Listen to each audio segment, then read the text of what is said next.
प्रत्येक मानवाला माणसासारखं जगता यावं यासाठी स्वातंत्र्य, समता, बंधुता आणि न्याय हे मूल्य प्रस्थापित करण्यासाठी ज्या ज्या महामानवांनी, महानायकांनी आपल्या रक्ताचं पाणी करून तुम्हा आम्हाला अधिकार प्राप्त करून दिले, त्या सर्व सावित्रीबाई आणि विश्वभूषण डॉक्टर बाबासाहेब आंबेडकर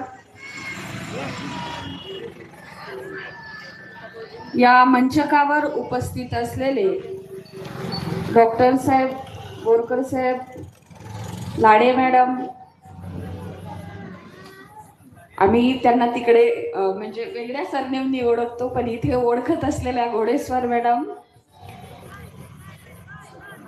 आणि माझ्या समोर उपस्थित असलेले सर्व तमाम भारतीय नागरिक, या सर्व नागरिकांना जय भारत करते।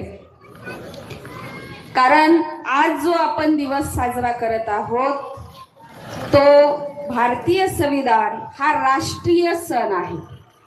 म्हणजे भारतातल्या प्रत्येक नागरिकांचा, तर त्या प्रत्येक नागरिकांमध्ये खास करून आवर्जून जर कोणाचा तो राष्ट्रीय सण असेल तर भारतात जाती व्यवस्था असल्यामुळे जाती व्यवस्थेला उद्देशून बोलणे सुद्धा आवश्यक आहे।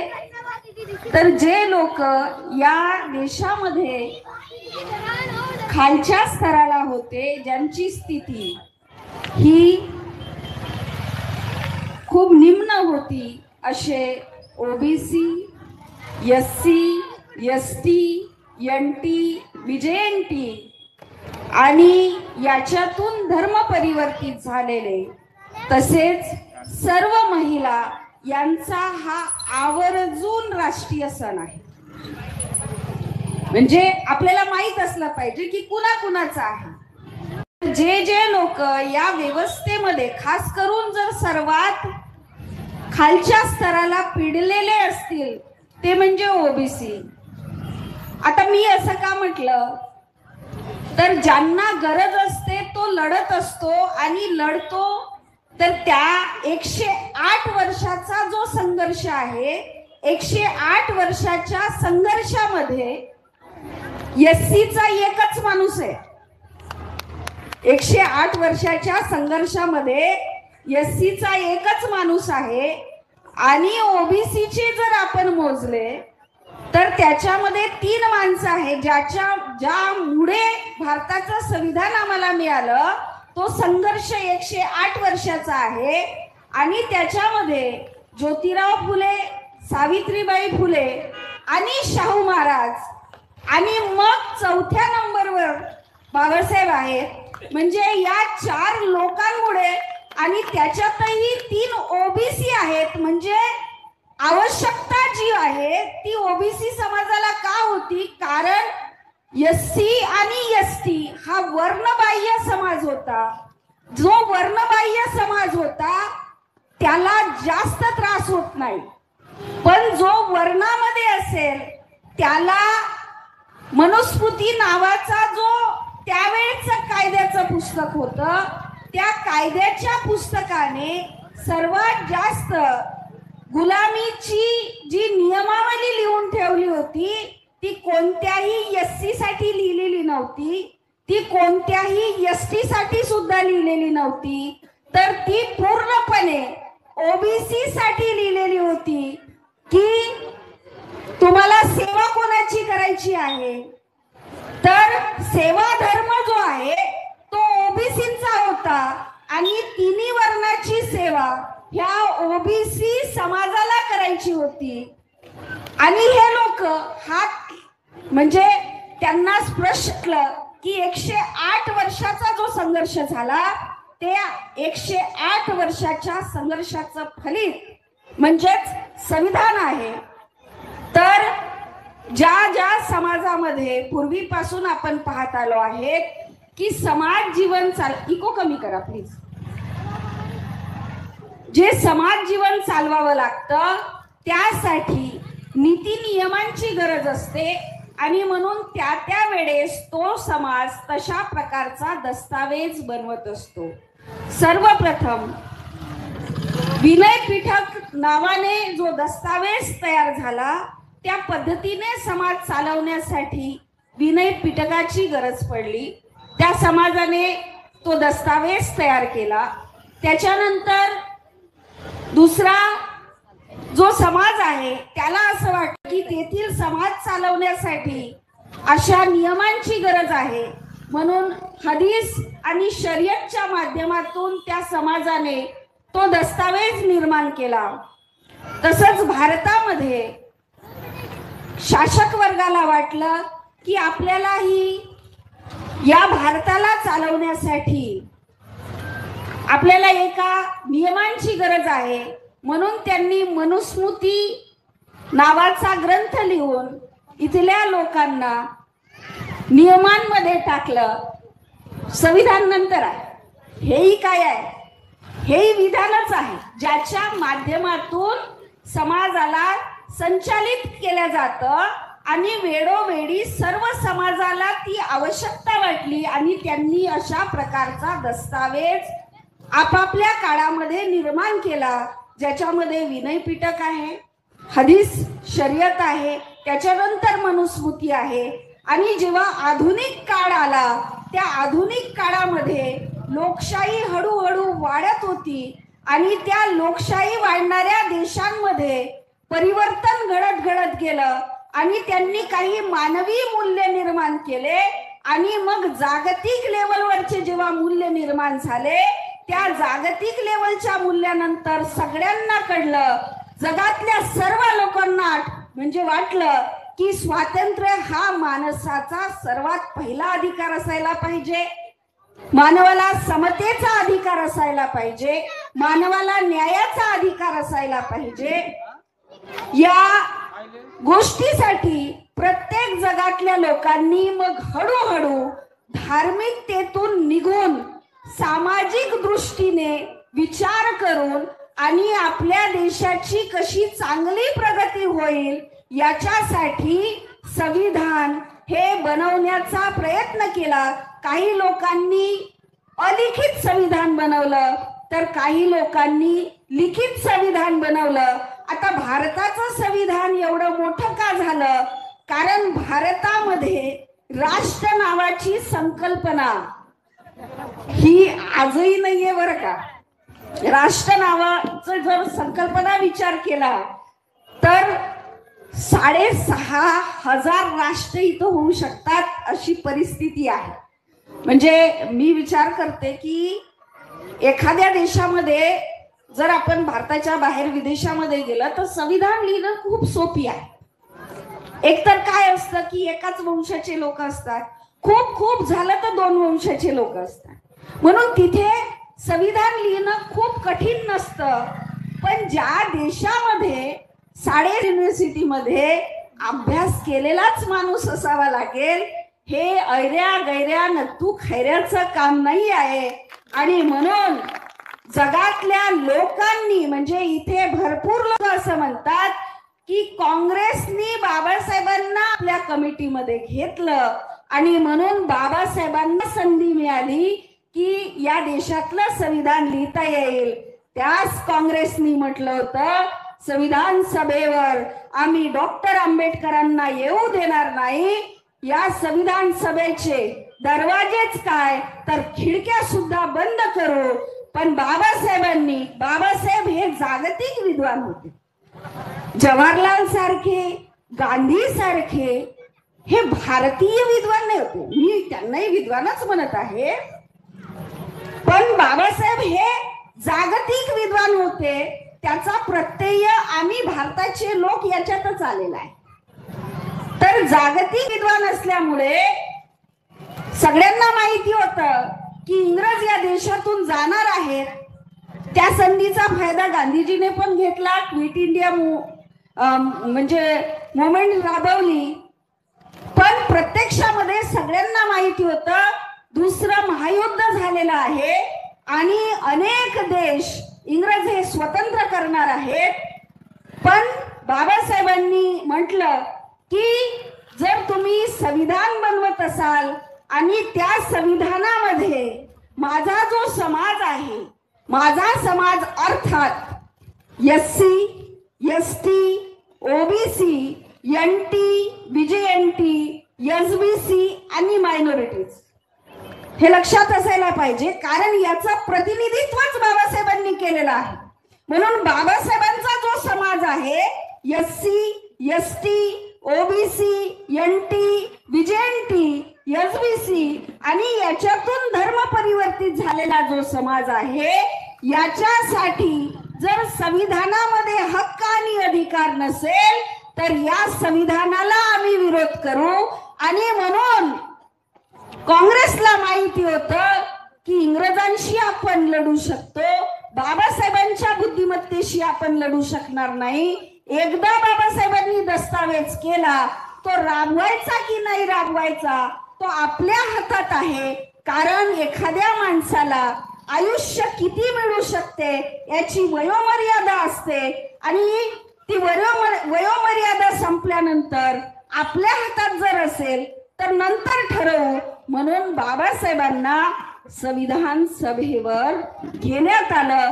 म्हणजे हे बाबासाहेब संविधान सभेवर गेले, हे गांधी अँड कंपनी म्हणजे गांधी आणि काँग्रेस यांचं श्रेय नसून बाबासाहेबांच्या बुद्धिमत्तेमुळे बाबासाहेब संविधान सभेवर SC, ST, OBC, NT, BJNT आणि मायनॉरिटीचे हक्क अधिकार मिळवण्यासाठी संविधान सभेवर गेले. आणि म्हणून 340, 341, 342 ज्या कलमा बनल्या त्या बाबासाहेबांनी तुम्हा आम्हाला हक्क अधिकार देण्यासाठी बनवल्या. हा ओघवता जो आपण इतिहास पाहत आहोत. कारण बाबासाहेब असं म्हणतात, जो समाज आणि जो समाज आपला इतिहास विसरतो तो समाज आपला इतिहास घडवू शकत नाही. आणि काही गोष्टींची मांडणी कशी करायला पाहिजे हे सुद्धा आपल्याला माहीत असायला पाहिजे. जर आपण माहिती एकांगी पद्धतीने केली तर त्या माहितीचा उपयोग हा म्हणजे चांगला किंवा वाईट याच्यावर ठरत असतो. मी आतापर्यंत आपण जी मांडणी केली ती राष्ट्रपुरुषाला धार्मिक पुरुषांमध्ये केली. आणि म्हणून जे लोक आतंकवादी आहेत ते लोक राष्ट्रपुरुष झाले आणि जे लोक राष्ट्रपुरुष आहेत ते जातीवादी झाले. हे आपल्या मांडणीवर अवलंबून आहे आणि हे सत्य आहे. तर भारताच्या संविधानामध्ये जे लोक इथे उपस्थित आहेत त्यांच्या कामाच्या गोष्टी आपल्याला समजल्या पाहिजेत. कारण आपण जे जगत आहोत त्याच्याबद्दलची जर माहिती असेल तर त्या माहितीचा उपयोग करून आपण संघर्ष निर्माण करू शकतो. आणि तो संघर्ष निर्माण केल्याशिवाय आपल्याला आत्ता पर्याय नाही. बाबासाहेबांनी म्हटलं, मी कितीही चांगलं संविधान लिहिलं पण जर ते राबवणारे म्हणजे चांगले नसतील तर ते संविधान कुचकामी ठरेल. किंबहुना ज्यांच्यासाठी मी हे संविधान लिहिलं तेच संविधान नष्ट करण्यासाठी काम करतील. ही आजची परिस्थिती आहे.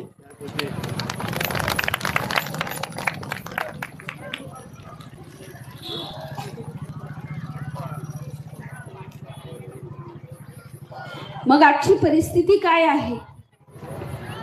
न्यू एज्युकेशन पॉलिसी, नंतर काय आहे?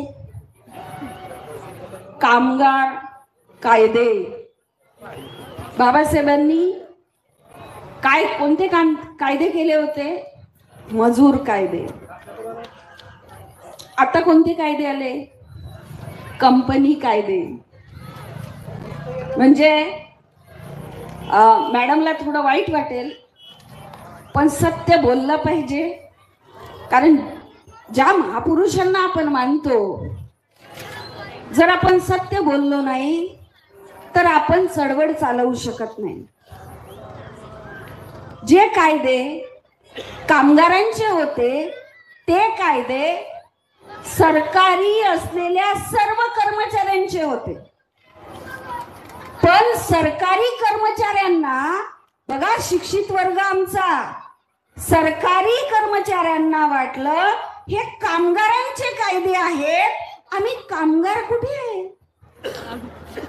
ज्यांनी समाजाचं प्रबोधन करायला पाहिजे होतं, समाजाला सांगायला पाहिजे होतं की कायदे काय असतात, त्या बुद्धिवंत समाजाला हे नाही समजलं की जर कामगारांचे कायदे गेले त्याच्यामध्ये आमचे सुद्धा कायदे जातील. म्हणजे जे सरकारी डॉक्टर बनले त्यांचे मुलं सरकारी डॉक्टर बनणार नाही जर हे कायदे झाले. हे जर डॉक्टरला समजलं असतं, इंजिनियरला समजलं असतं, शिक्षकांना समजलं असतं तर त्यांना वाटलं मोरारजीचे कायदे जाते, त्यांना वाटलं शिल्पाचे कायदे जाते, आमचे कायदे जात नाही. आणि हळूहळू मोरारजीचे कामगार संपले, शाळेतलेही कामगार संपले. हे रिअल आहे. म्हणजे आजच्या दिवशी हे बोलायला पाहिजे. मग तुम्हाला वाटेल, म्हणजे आमच्या समाजाला काय वाटत आहे की हे जे म्हणताय एका जातीचं, तर मी सांगत आहे जेवढे पण SC ST OBC डॉक्टर होते ते डॉक्टर संपले. जेवढे पण SC ST OBC NT VJNT शिक्षक होते ते संपले. काय संपलं? आणि त्याच्यामुळे आम्हाला कळलंच नाही, काय वाटून राहिलं की एक एक कपून राहिला ते कोंबडी असते त्याला, तो कसाई जो आहे एक टाकतो तर बाकीच्या कोंबड्यांना दाणे असते, तर त्याला काय वाटते तो कपणार आहे, माझा नंबर नाहीये, तर तो खुश राहते. असं करत करत तर हे कशामुळे झालं तर भारताच्या संविधानामध्ये जी उद्देशिका आहे त्या उद्देशिकेमध्ये समाजवाद आहे. आणि तो समाजवाद जे लोक बाबासाहेबांचं नाव घेतात त्या नाव घेणाऱ्या म्हणजे व्यक्तीलाच नाही कळला. मग आमच्या सारख्या जे कोणत्याच गव्हर्नमेंट पदावर नाही, आम्हाला कोणी बुद्धिवंतच म्हणत नाही, त्याला कसं काय कळणार? आता तर आमची मजबुरी झाली आहे डॉक्टर साहेब का आम्हाला वाचावं लागून राहिलं, कारण तुमचं तर संपलं. आमच्याकडे पहिलेच काही नव्हतं आलं ना, आमचं पहिलेच संपून गेलं, म्हणून आता आम्ही पुस्तक काढून वाचायला लागलो. तर आता आम्हीचे शिक्षक आम्हीच होतो आणि आमचे शिक्षक आम्ही झाल्यावर आम्ही पाहतोय. तर त्यांनी सांगितलं की भारताला काय करायचं आहे, तर भारताला या देशामध्ये सार्वभौम समाजवादी, आता सार्वभौम आपण बाजूला ठेवू, समाजवादी याचा अर्थ काय आहे तर ज्या देशामध्ये जे लोक राहतात त्या लोकांचा सामाजिक दर्जा आणि आर्थिक नियंत्रण तसेच आर्थिक व्यवस्थापन आणि आर्थिक साठा हा लोकांकडे राहिला पाहिजे असं समाजवाद म्हणतोय. समाजवाद काय सांगतोय की या देशामध्ये संपत्ती कोणाच्या हातात असायला पाहिजे तर त्या देशाच्या नागरिकांच्या हातात असायला पाहिजे. म्हणजेच इथल्या SC, मी परत तेच सांगणार आहे, म्हणजेच इथल्या SC ST OBC NT VJNT आणि त्याच्यातून धर्म परिवर्तित झालेल्या लोकांकडे असायला पाहिजे असं समाजवादामध्ये सांगितलेलं आहे. की या देशाची जी सर्व संपत्ती आहे त्या संपत्तीचे मालक कोण आहेत, तर इथे बोलणारा अमुक जातीचा अमुक माणूस त्याच्याकडे नाही तर पूर्ण नागरिकांकडे. पण भारतात आता सध्या नागरिक नाही राहत, म्हणून मी त्या नागरिकांना जे त्या नावाने ओळखतात ते नाव घेऊन सांगते की या देशातली संपत्ती एससी कडे, एसटी कडे, ओबीसी कडे, एनटी कडे, बीजेएनटी कडे आणि धार्मिक अल्पसंख्याक लोकांकडे राहिली पाहिजे। यासाठी भारताने प्रयत्न केले पाहिजेत आणि म्हणून या देशामध्ये पब्लिक सेक्टर निर्माण झाला। कशामुळे? समाजवाद। मग आता या देशामध्ये जर पब्लिक सेक्टर बनवायला सांगितलं, याचा अर्थ जो कोणी प्रायव्हेट सेक्टर बनवत आहे तो या देशाचा राष्ट्रवादी माणूस असू शकेल की देशद्रोही असू शकेल, हे आपण समजलं पाहिजे। म्हणजे जे लोक देशद्रोही आहेत ते लोक समाजवादाच्या विरोधामध्ये जाऊन भांडवलशाही निर्माण करत आहेत आणि त्या भांडवलशाहीमध्ये एससी, एसटी, ओबीसी, एनटी, बीजेएनटी याच्याकडून आर्थिक नियंत्रण काढून अदानी अंबानीकडे देत आहेत। म्हणजे ते लोक भांडवलशाही बनवत आहे आणि भारतीय समाज म्हणजे भारतीय संविधान असं म्हणते की इथला एससी, एसटी, ओबीसी, एनटी, बीजेएनटी हा आर्थिक सत्ताधीश बनला पाहिजे, मालक बनला पाहिजे। भारतीय संविधान हा एससी, एसटी, ओबीसी, एनटी, बीजेएनटीला मालक बनवू इच्छितो आणि इथली जी व्यवस्था आहे ती या देशातील लोकांना गुलाम बनवू इच्छिते आणि म्हणून त्यांनी काही नेमके फक्त भारतातले 10 लोक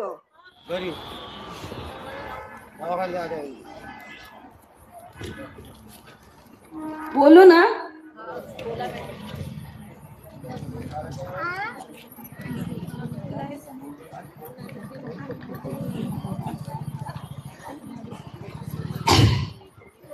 भारतातील 10 लोक यांच्याकडे भारताची 80% संपत्ती आहे। किती टक्के?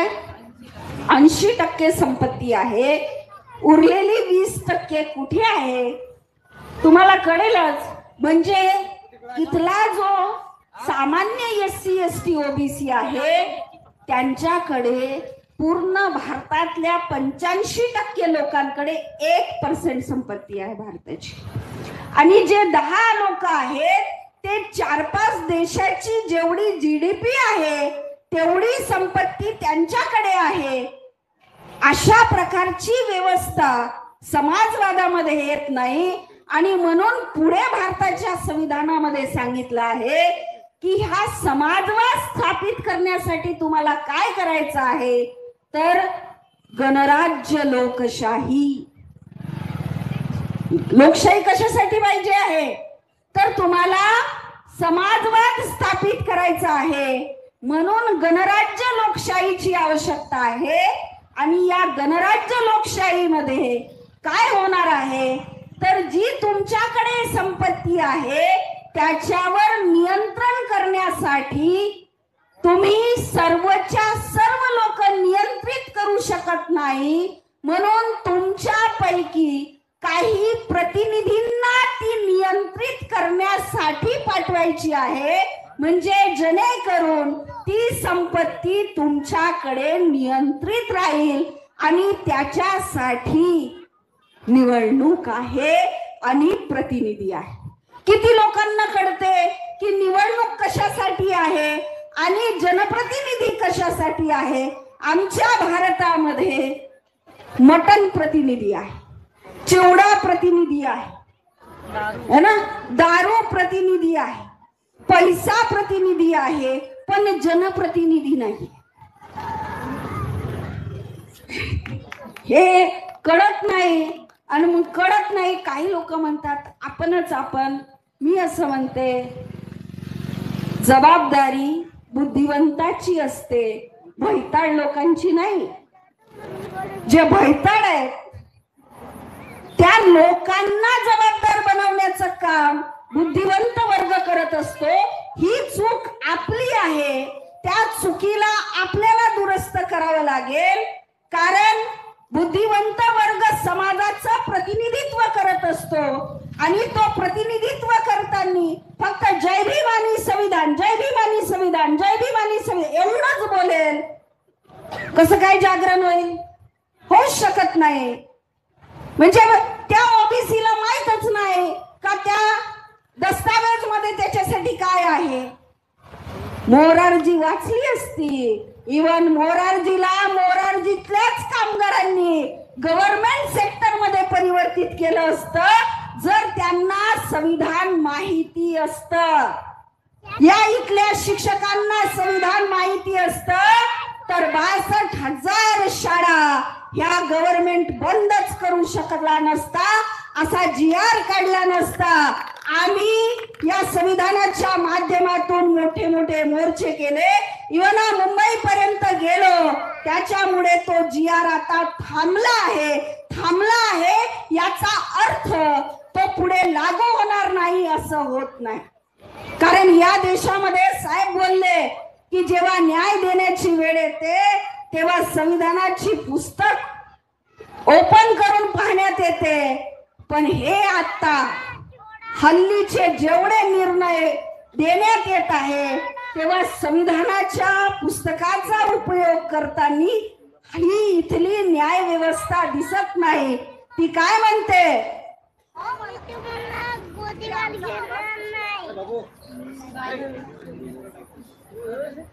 मी तुम्हाला टॅक्सी देणार नाही. हॅलो, अरे मी त्यासोबत हॅलो, आवाज येतोय? यायलाच पाहिजे, कारण फ्रीडम ऑफ स्पीच भारतीय संविधानाने जे मला बहाल केलाय आणि तुर्तास ते आहे, तर त्याचा मी पूर्णपणे उपयोग करेल. कारण माझ्या बापांनी संविधान लिहिताना मला जो अधिकार दिला, माझ्या शत्रूलाही तो अधिकार दिला. त्याच्या अधिकारावर मी कधी गदा आणत नाही आणि माझ्या अधिकारावर तो गदा आणण्याचा प्रयत्न जरी केला तरी संघर्ष हा आमचा पिंड आहे. बाबासाहेबांनी जो संघर्ष केला म्हणून आमची पिढी या खुर्चीवर बसली. हे सर्व संघर्षातून मिळतं. घरी राहून गप्पा मारून आणि काही लोक मनोरंजन करून हे मिळवता येत नाही. लक्षात ठेवा. आज काय परिस्थिती आहे की आम्ही गुलामीमध्ये एन्जॉय करत आहोत. आमच्या हातून काय गेलं? सर्वात महत्वाचं शिक्षण गेलं. न्यू एज्युकेशन पॉलिसी मध्ये सांगितलं आहे की जातीचं शिक्षण दिलं पाहिजे. मॅडम, मग जातीचं शिक्षण काय असेल? मग तेलीला काय करता येते? बाबा, आमच्या इकडे तर आम्हाला काहीच नाही करता येत आणि आता काही ढोरं राहिले नाही. बरोबर आहे की नाही? मग चांभार असेल, फाईन म्हणजे चांगल्या प्रकारचे जोडे शिवता आले पाहिजे असं ते म्हणताय.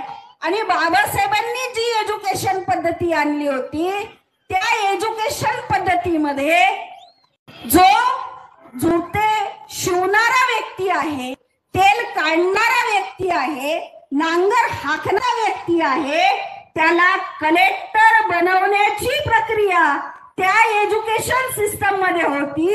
आता ते नाही बनले पाहिजे.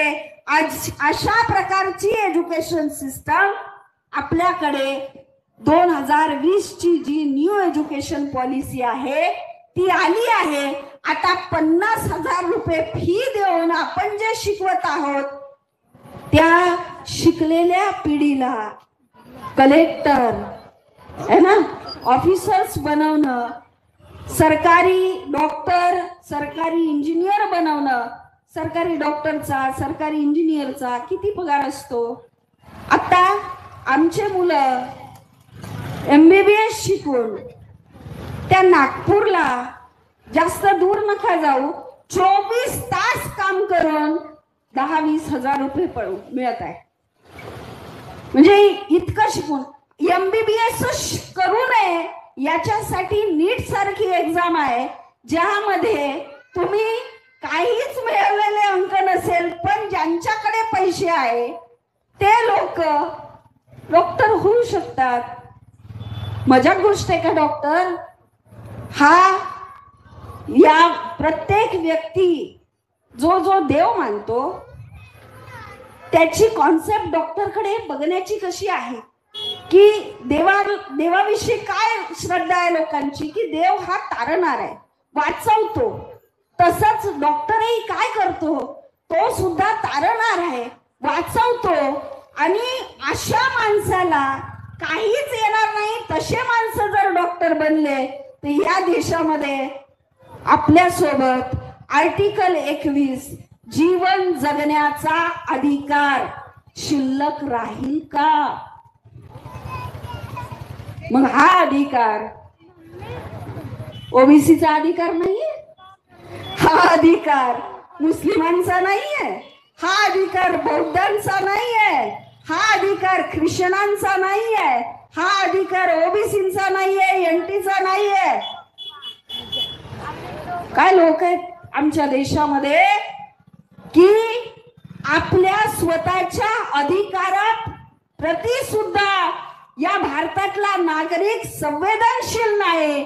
आणि म्हणून या देशाला जर खोटारडा प्रधानमंत्री मिळत असेल किंवा लायक प्रधानमंत्री मिळत नसेल, हे त्याचा कर्माचं फळ आहे आणि ते आता ते भोगत आहे.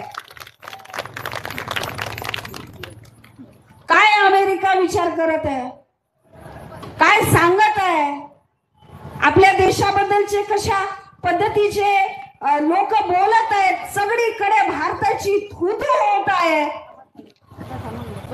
आमचा सामान्य माणूस थोडं काही भारताविषयी नालायकपणासारखं वागतो, बोलतो, काही करतो का? जे लोक त्या पदावर असतात ते लोक करतात.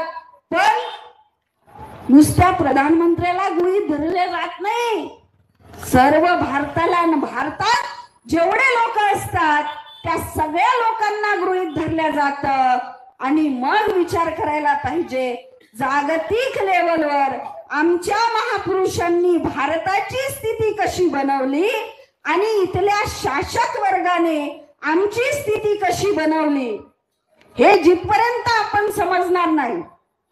जसं थोडियस म्हणतो की we are your servant, it is good for you, but I am your servant, it is not good for me. अरे आम्ही तुमचे म्हणजे सर्वंट असू हे तुझ्यासाठी खूप चांगलं आहे, पण हे माझ्यासाठी चांगलं नाही आहे.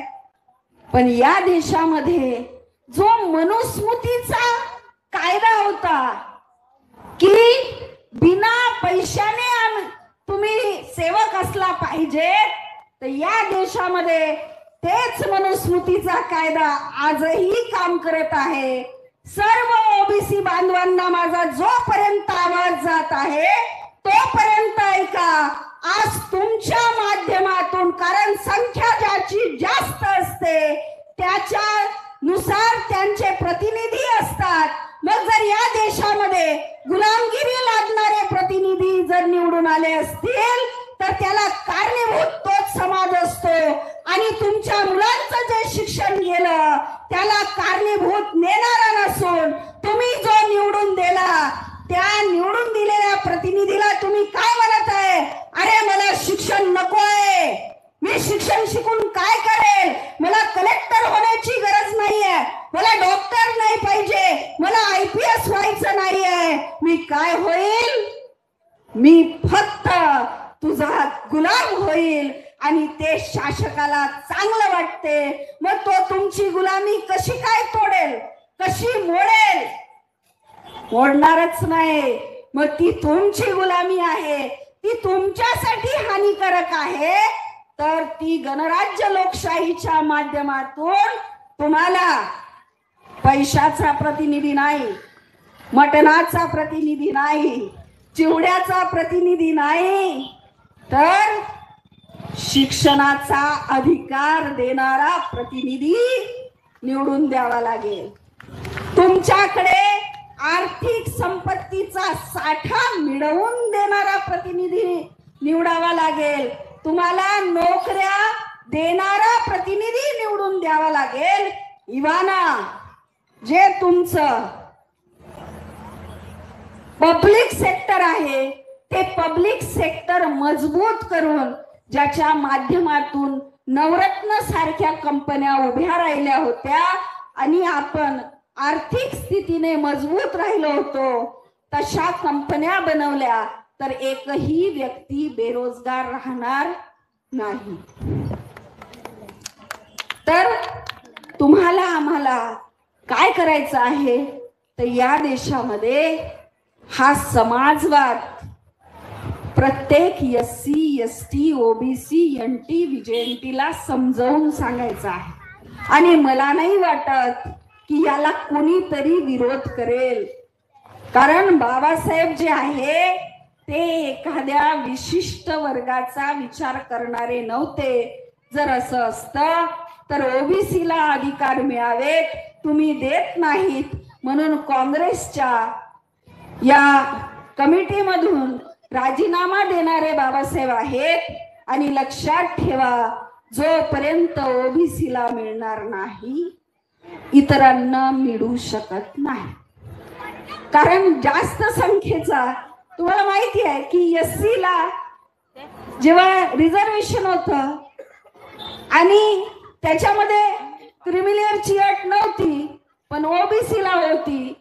कारण जेव्हा ज्युडिशियरी कस्टम जे असतं त्याच्यामध्ये जेव्हा एक्सप्लेन केलं जातं तर तो म्हणजे ते दस्तावेज ठेवले जातात की याला आहे तर त्याला का नाही. तर OBC ला नॉन क्रिमिलेअरची अट होती, मग SC ला लागली. ज्या वेळेस SC ला हे सगळं नाही होतं तर SC ने OBCच्या म्हणजे समर्थन हासिल करून OBC साठी जर लढा दिला असता, काय ज्योतिराव फुलेंनी म्हटलं की मी SC साठी नाही झगडत, काय शाहू महाराजांनी म्हटलं की मी SC साठी नाही झगडत, ते OBC होते.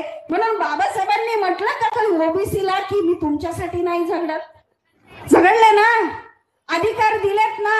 मग जर आम्ही ज्या महापुरुषांचे वारसदार आहोत त्या महापुरुषांनी कोणती एखादी लाईन लिहून ठेवली असेल तर मला दाखवा की आपण फक्त एका जातीसाठी लढलो पाहिजे, अशी जर लाईन असेल मी काम करणं सोडून देते. त्यांनी सर्व SC ST OBC NT समाजासाठी लढले आणि त्यावेळेस जर बुद्धिवंत वर्गाने पवित्रा घेतला असता आणि OBC समाजाची नॉन क्रिमिलेअरची अट हटवली असती, काही SC ST ला लागली असती.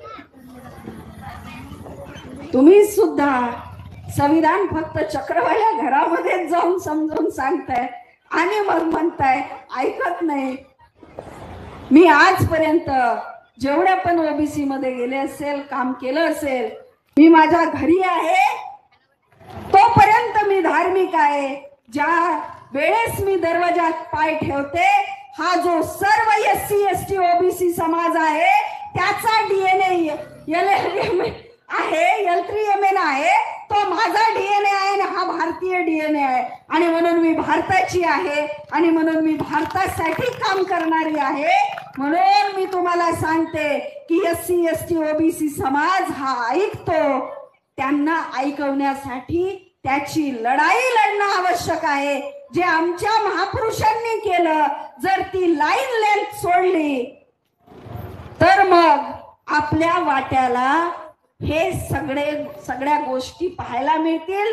इवाना आपल्यापासून हे सगळे हक्क अधिकार जातील.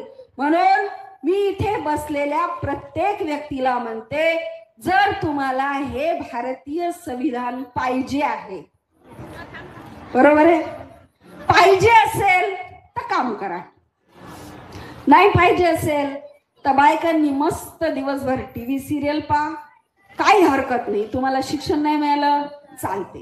आता तुम्ही म्हणाल OBC बाय आता पाहिजे,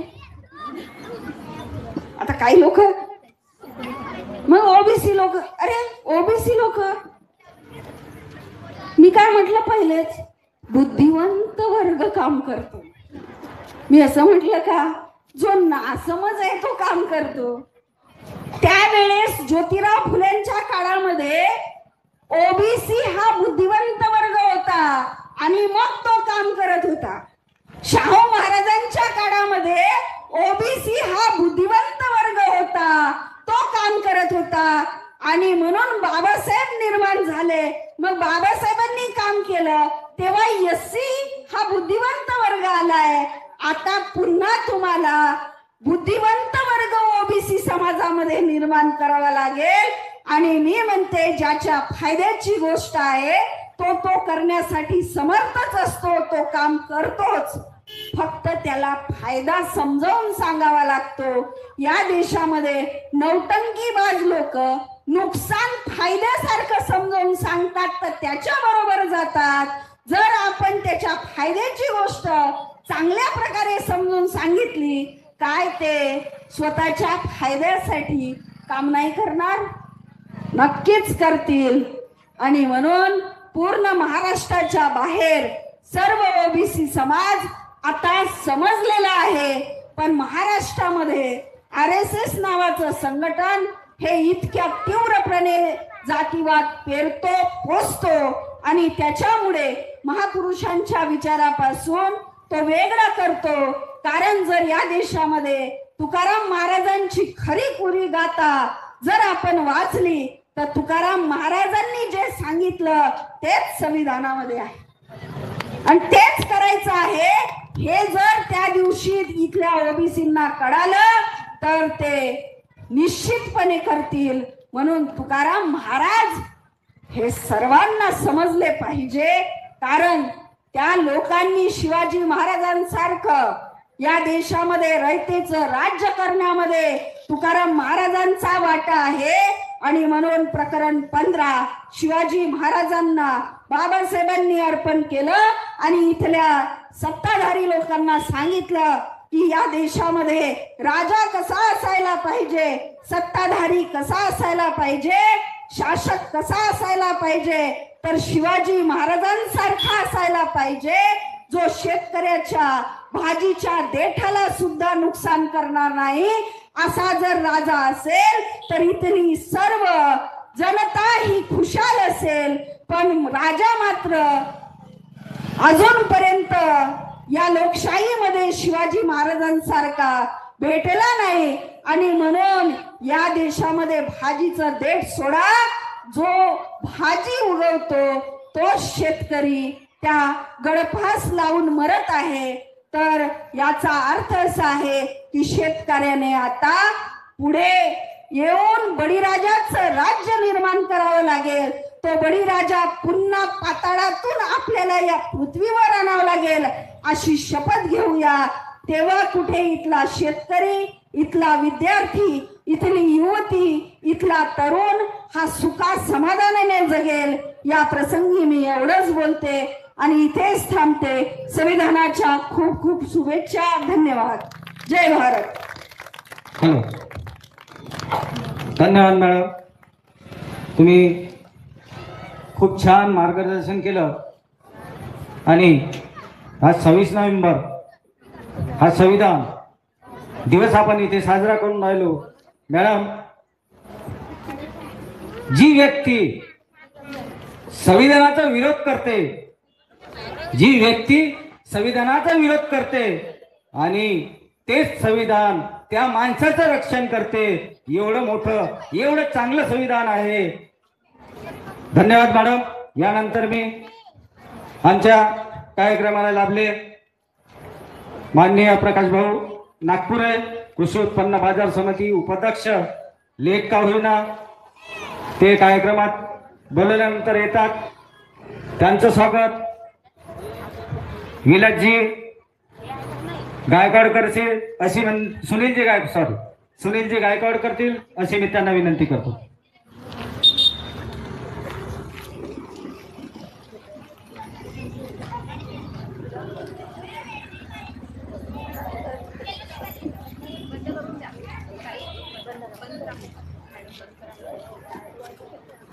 हे बंद कर, इकडे या ना.